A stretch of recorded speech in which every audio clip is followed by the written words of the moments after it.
Welcome into the Bonesville Pregame Podcast. Al Myatt, joined by Kevin and Monroe. Kevin, of course, an outstanding defensive back in his playing days at East Carolina. And now his career with Pirate Radio Network is on hold while Marcus Monroe plays in college ball, makes that transition from North Raleigh Christian. And it appears that Stanford is the front runner for where he will play in college, but also another developing prospect in the family, Derek Butter Monroe.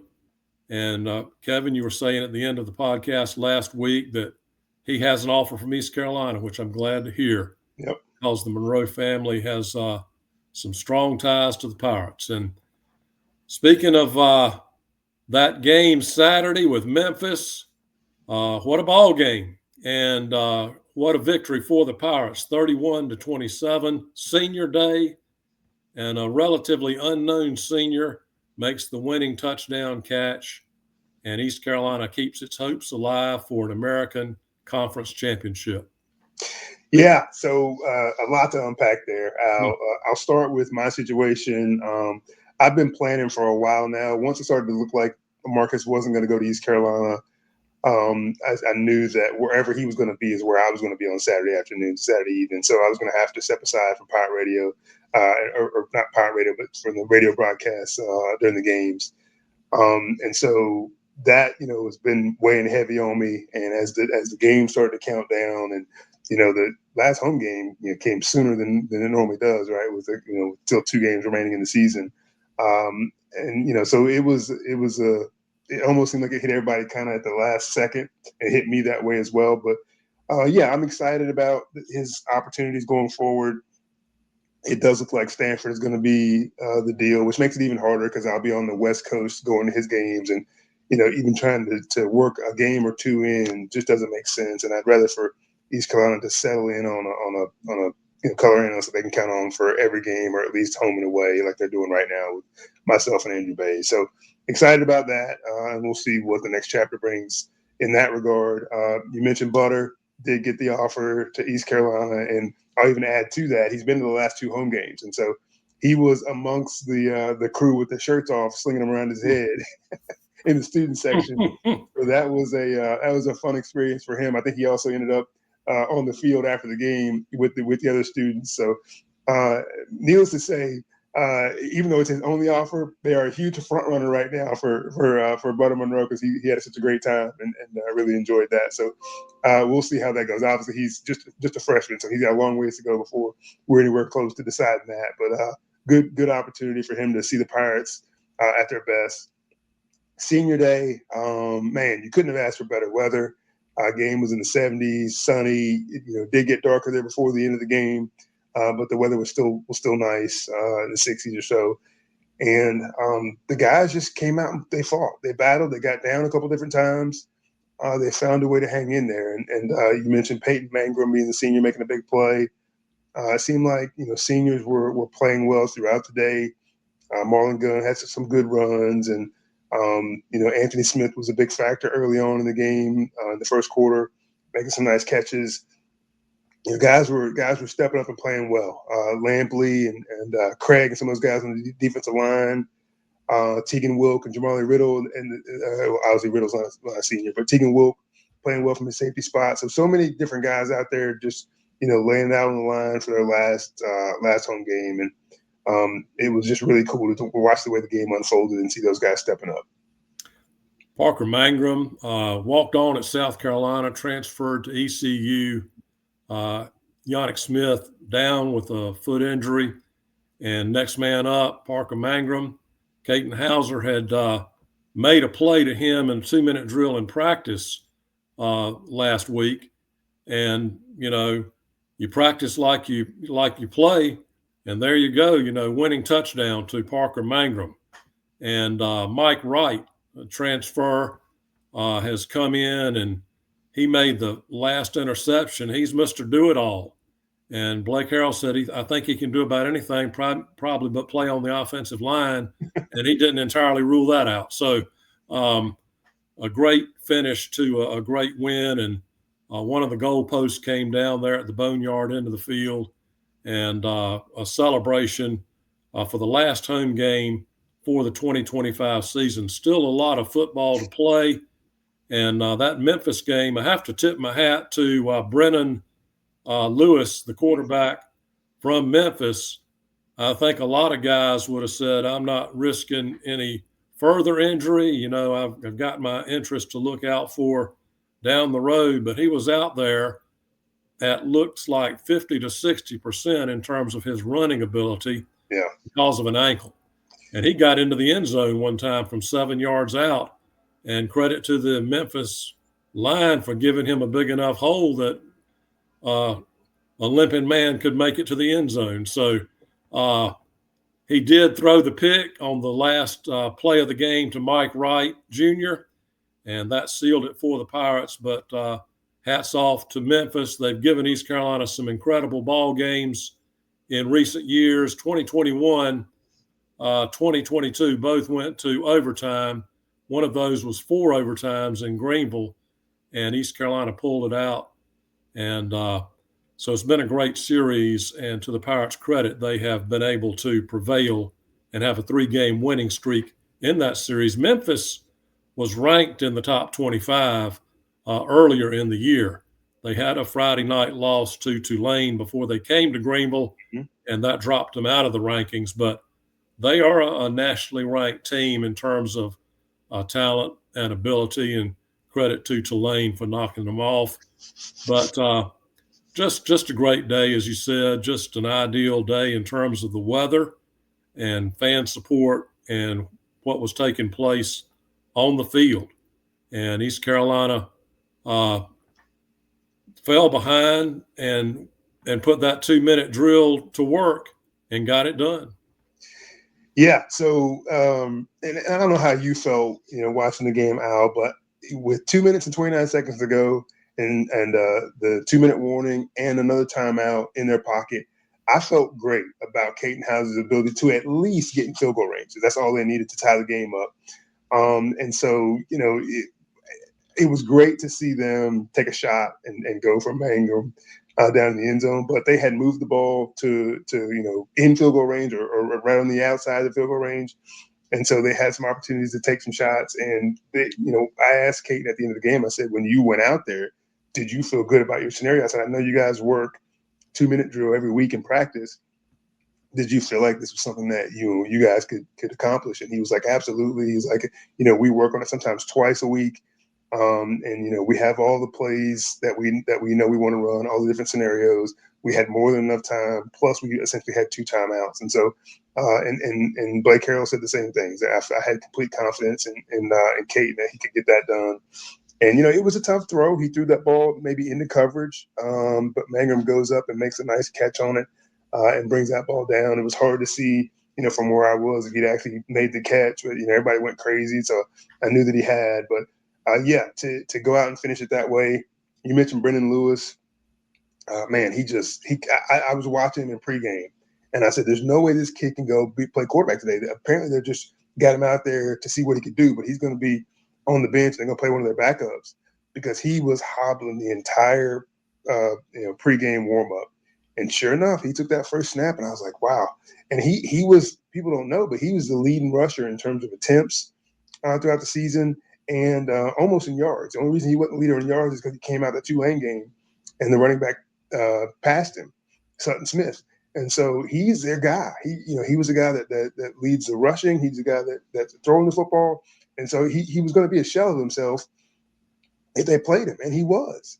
But the difference is that he's a 70% pass completion guy as opposed to 50%, which was the backup. And so I guess they just felt like even if he can't move as much as he normally does, we need his arm out there more so than what the guys behind him have been doing. And so he played through the pain, and he was hobbled. And even on that last play, the reason it was 15 yards short of the end zone is because he was being chased. And he was trying to hobble away, I think from Zion Wilson or one of those guys was chasing him down. And so Mike Wright makes a pick. I'm yelling, knock it down, knock it down. But I guess if you're not in the end zone, it doesn't really matter on a Hail Mary. But he picks it off, and so cool for him. Everybody loves that kid. Just so charismatic. Such a hard worker.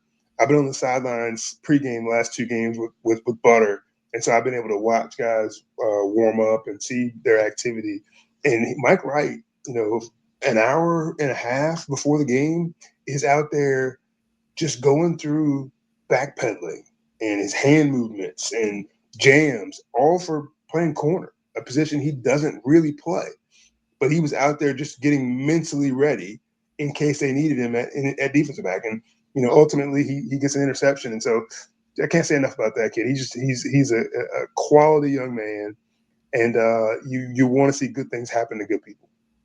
He's in that prevent package, I think, that they had on the field there at the end of the game.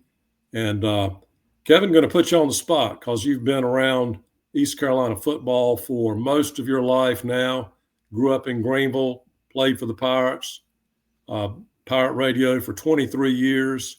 Where does that game Saturday rank in terms of great East Carolina victories? Wow. I mean, it's up there. Maybe the thing that's holding it back from top 2 or 3 on the list is that it's not a Power 4 opponent. We've beaten Virginia Tech at home. We've beaten West Virginia at home. Or I think the Virginia Tech game was in Charlotte, but West Virginia at home. We beat Miami at NC State. We beat NC State several times, and then the Damon Magazoo interception at the end of the game comes to mind against Russell Wilson. So I'd put in terms of I put the Pat White game there in Dowdy-Ficklin, just manhandling West Virginia. I put that up there. I put the Damon Magazoo interception against NC State and Russell Wilson up there. The Coach Ruffin's first home game, the shootout against Tulsa and the Hail Mary. That one, I mean, there hadn't been a finish like that, maybe ever. That has to be up there in terms of Dowdy-Ficklin games.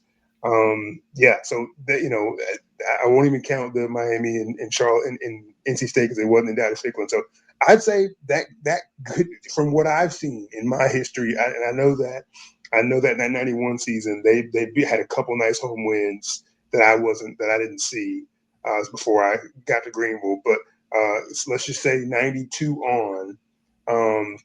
I'd rank those kind of 3 or 4 games as my highlights, and this Memphis game falls right in there. So it's definitely a top 5 game for me. Okay. And it put the Pirates at 5-1 in the American Conference. They are one of 4 teams with 1 loss in league play. So Pirates are still in the picture in terms of playing for the conference championship. Yeah, I mean it's going to be dicey, and somebody's going to slip up. Somebody's going to lose a game they should win. Pray that's not the Pirates. Everybody's not going to finish the season with 1 loss. So we'll just have to see how this thing shakes out. I know that we've kind of looked at opponents, and I feel like there's some schools that have an easier way out than others.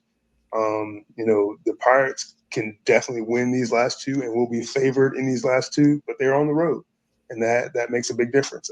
This UTSA team is 5-5, 3-3 in the conference. They're no cakewalk. I think they're undefeated in conference at home. So they have, shown up in conference, and they're trying to get bowl eligible. So all of the rest of the season means a lot to them. They have a lot to play for, as opposed to, playing a team that has no chance of making a bowl game. I think that it'll be interesting to see how this all shakes out.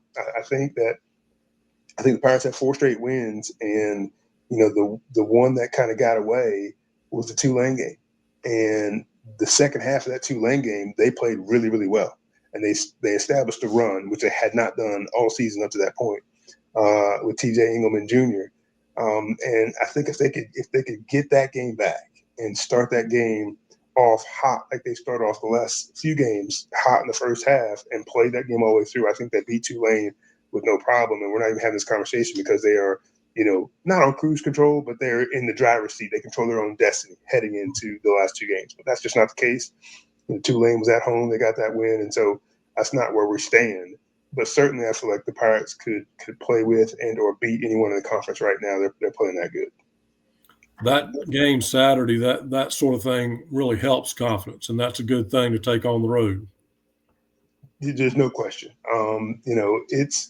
I've gotten to the point now where I believe that, like, App State was when they went on their run, all those years of, berth, both FCS and FBS, when they were just winning all the time. Memphis, maybe prior to the last 2 weeks, when they get in those tight games, they find a way to win. Both Cincinnati and UCF and Houston, all before they left our conference. Those teams that were in our conference, that, man, if the game was tight, they were just going to find a way to win. Like, I now believe that that's East Carolina.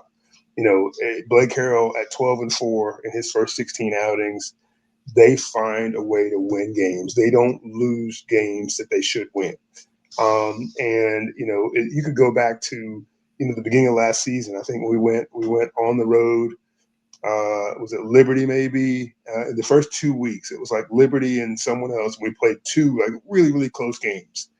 And the Pirates, found ways to make mistakes early in those games to get themselves in bad situations. I think we have gotten over that hump. And now when they're in close games, they find ways to win.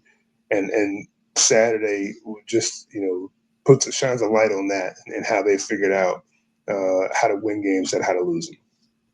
All right. Well, the Pirates head to San Antonio, Texas for a Saturday game with the Roadrunners. And one question that I have is, how will the potential absence of Yannick Smith, how could that possibly affect the Pirates? Yeah, I think it's a big miss for the Pirates in terms of star power on their team. Yannick and Anthony Smith have held down the outsides, and then Brock Spalding has been in the middle, in that slot position, and those have kind of been the main guys most of the year. And you sprinkle in some other guys, here and there. But we have not seen a lot of guys. We thought Quez Petaway would be a guy, earlier in the season that would be a big part of the program and big part of the offense. After transfer from Oklahoma, that has not panned out. Good news is, I wouldn't be surprised if they played more 12 personnel, right? And they had both Desario Riles and Connor out there at the same time with two tight ends to go with those receivers, because both of those guys have proven they can be great in the passing game. But also, you throw in Mangrum and a couple other guys that have made some nice catches, that made some catches in this past game that you now feel like you can count on. I think Yannick Smith is a big loss, but I think they can replace him by running the ball well, involving the tight ends, and getting a guy like Mangrum more involved. What do you see as far as the challenge that UTSA will present? Yeah, I think they are a solid program. Owen McCown, who was the quarterback last year, he is back, and he's playing pretty well. I think it's something like 20 touchdowns to 6 interceptions. They have a 1,000-yard running back running the football. They have a 50 catch receiver that's playing well. So offensively, they are as explosive as they've always been. Defensively is where they've struggled a little bit, and teams have scored some points on them. So I think if the Pirates, we'll talk about my keys here in a minute, but I think McCown is going to be a big part of this game, and you've got to get pressure on him the way the Pirates were able to get pressure on Brendan Lewis and just force him into some tough throws. Well, it's time for that Bonesville tradition, Kevin, and we'll throw it to you for Kevin's keys to the game. Yeah, we've done a great job as of late of coming out in games and starting well. I think that we've had the opportunity to get the football in several games in a row. Now the Memphis game was a little bit of a lull. We didn't. I don't think we scored in that first drive, but we found a way to get that done in multiple games. So I think on the road in a place like San Antonio, the crowd's just okay. You have to kind of bring your own energy. I think the Pirates have done a decent job of that. Especially if they're in the Alamodome. That's a big place. It's hard to get that done. But I think if they can get in and start early and start fast and put points on the board early, that's going to be a huge key for this ball game to kind of set the tone. You don't want a team like UTSA to feel like they're in the game. Second to that, and we talk about this almost every week, is the ability to stop the run. I think the Pirates were great again on Saturday with the one slip up, which was the 84-yard run they gave to Sutton Smith, and I think there was a big time hold on that play. Something that probably should have gotten called. And we didn't even talk about the penalties in the Memphis game, especially in the first half. It was just egregious. No penalties on Memphis in the first half. Yeah, no penalties, and the scoreboard at that sequence was kind of trolling the Memphis team. It kept putting up there 0 penalties on Memphis, and then first penalty on Memphis, they finally called. Now I think it kind of evened out towards the end of the game. They ended up with 5 penalties. I think we had 8, so quite a few penalties got called in the second half, which helped because they were doing a lot of holding. But I'll just say that stopping the run has been a key for the Pirates all year long, and that doesn't change this week. They've got a tough running back, averaging well over 4 yards a carry, 1,000 yards already on the season. They've got to be able to stop the run. So that's huge. I'm going to throw Nick Mazey in there as well. He's been so good. He's got 2 special teams conference player of the week awards in 2 out of the last 3 weeks. He's got to be solid in this game. This is a game where if we can't punch it in the red zone, we've got to be able to come away with field goals. We've got to have points every time downfield. So the kicking game's got to be solid. And I'll include, we didn't have Pearson this past game. He couldn't do kickoff or punt return. And so Mangrum was the guy to do that. And so he did a good job for the most part of calling his fair catches. He didn't get an opportunity to get any returns, but he looked comfortable back there. So the kick return game, if Pearson isn't back, has got to be solid as well. You can't afford to have turnovers in the kick return game. So I think they'll be fine if they can get out to a fast start, control the line of scrimmage, and not let UTSA run the ball down their throats. Be good in the kicking game and the return game. Very good.